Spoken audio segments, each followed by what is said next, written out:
What is up, guys, and welcome back to the episode. Last time we had 10 things you didn't know about Batman. Someone suggested Spider-Man, so here you guys go. Number 10, Spider-Man's parents. If you have watched the movies or read the comics, then you already know that Peter was raised by Aunt May and Uncle Ben. Almost everyone knows that Peter's parents went missing and they are assumed dead, but what some people don't know is what really happened to them. Heroism must run in the family because Richard and Mary Parker were agents of S.H.I.E.L.D. They saved many lives, including X-Men's most iconic character, Wolverine. When Wolverine was held captive by Hydra, he was rescued by Mary and Richard. After their mission, they discovered that Mary was pregnant. Sadly, his parents never had the chance to watch him grow up and become an adult. When Peter was 6 years old, his parents were investigating Albert Malik, the third Red Skull. As soon as Red Skull found out that Mary and Richard were spying on him, he hired an assassin to kill them. The assassin sabotaged their plane and caused it to crash, which is how Peter's parents died.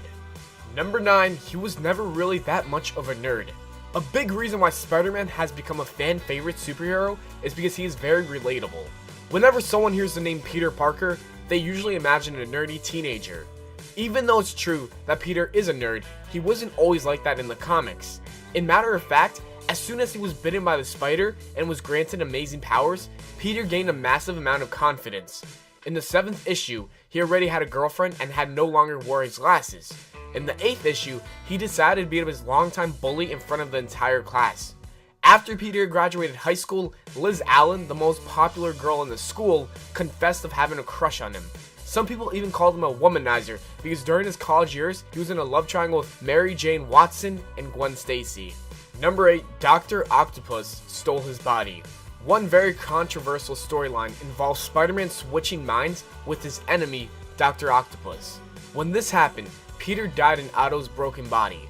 This did not mean that Peter was completely gone forever because a small fragment of his mind still remained in his original body.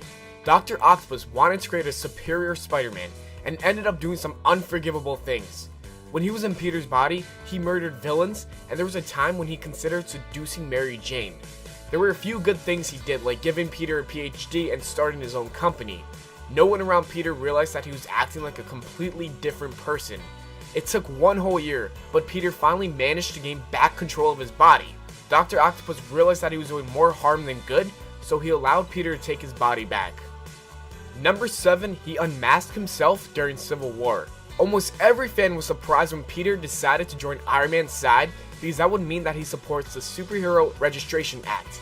Out of all the Marvel heroes, Spidey is one that many thought would be on Captain America's side. As most people know, Peter has made many enemies in his life, which is why he always kept his identity a secret.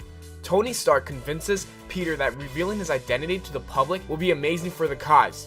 Finally, Peter believes that it is now time for the world to find out who Spider-Man really is, so he calls a press conference and tells everyone the truth. After he unmasks himself, Google literally breaks because everyone is trying to figure out who Peter Parker is. It didn't take long for Peter to realize that he just made a big mistake. Later on, he decides to join the anti-registration side. Number 6, he has died more than once. Since Spider-Man is such an iconic character, the chances of him dying and never coming back are very, very low. Marvel would never risk killing him off because they would lose many fans, but that doesn't mean that they can't keep him dead for a short period of time. After fighting Green Goblin for the last time and saving his city, Peter ends up dying from his wounds. The saddest part of this storyline was when Tony Stark drives Aunt May to the funeral. She was hoping that it would be a small service, but instead thousands of New Yorkers came to honor his death. Another time he died was when he tried to save a mother and daughter from a chemical explosion. He ends up going to limbo and has an argument with Thanos because he believes that Spider-Man shouldn't even be a hero since all he does is make everyone's life miserable by attracting more villains into New York City. Eventually, Death decides to side with Peter and sends him back to the Earth so he can go back to living. Number 5, Gwen Stacy and Norman Osborn. Many people can agree that the weirdest thing that has ever happened in the Spider-Man comics was the Sin Pass storyline. If you're a big fan of the relationship between Peter Parker and Gwen Stacy, then you are not going to be happy to know that Spidey's biggest enemy impregnated his girlfriend. That's right, Gwen cheated on Peter and had sex with Norman Osborn, also known as the Green Goblin.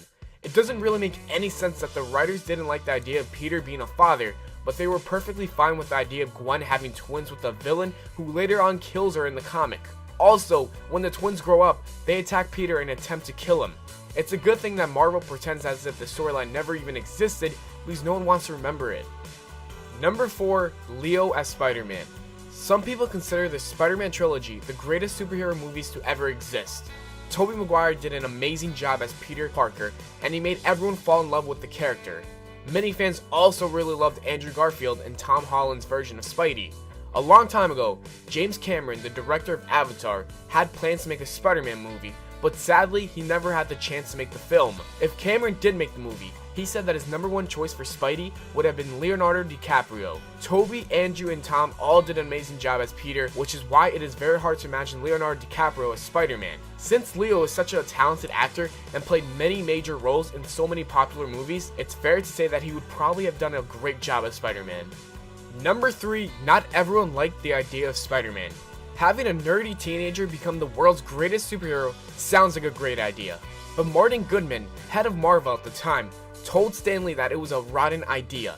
The only reason why he didn't like Spider-Man was because he thought that children were going to be scared of the superhero. Goodman believed that fans were going to be scared of Spider-Man because most people are afraid of spiders. Of course, he was wrong because every single Marvel fan ended up loving Spider-Man. Instead of listening to Goodman, Stan Lee decided to create the character anyways, and that was the best decision he has ever made because Spider-Man is now considered one of the most popular superheroes of all time. Number 2, Michael Jackson and Spider-Man. It may be hard to believe, but there was a time when Marvel was going bankrupt.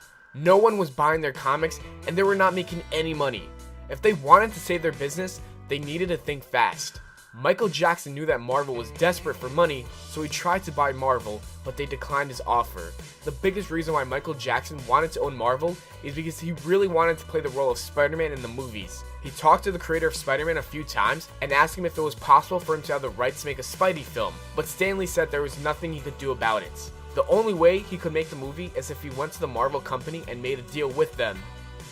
Number 1, The Clone Saga. If you're only a fan of the Spider-Man movies and you have never read one of his comics before, then you probably never heard of this major story arc. Just like the Sins Past storyline, the Clone Saga is very controversial. In the original story, fans get to see the aftermath of Gwen Stacy's death and how it changed Spider-Man's life. Peter's very upset and he almost quits being a superhero. He discovers that a villain named Jackal, who was a biochemist at Empire State University where Peter and Gwen studied, was madly in love with Gwen. He blames Spider-Man for her death and creates identical copies of Gwen and Spidey. The reason why this comic received a lot of criticism is because in the second version of the Clone Saga, fans find out that Peter Parker is technically not the original Spider-Man. It turns out that Peter is actually the clone and Ben Reilly is the original one. Well, that's it for this video, guys. I hope you all enjoyed. If you did, don't forget to leave a like and subscribe for more. Let me know what you guys want to see next. Is another 10 things you didn't know about? Is another top 10? Just comment down below. Also, make sure to share this with your friends, your family, your cousins, your relatives, anyone out there. Just share it. Thanks for watching again. I will see you all in the next video.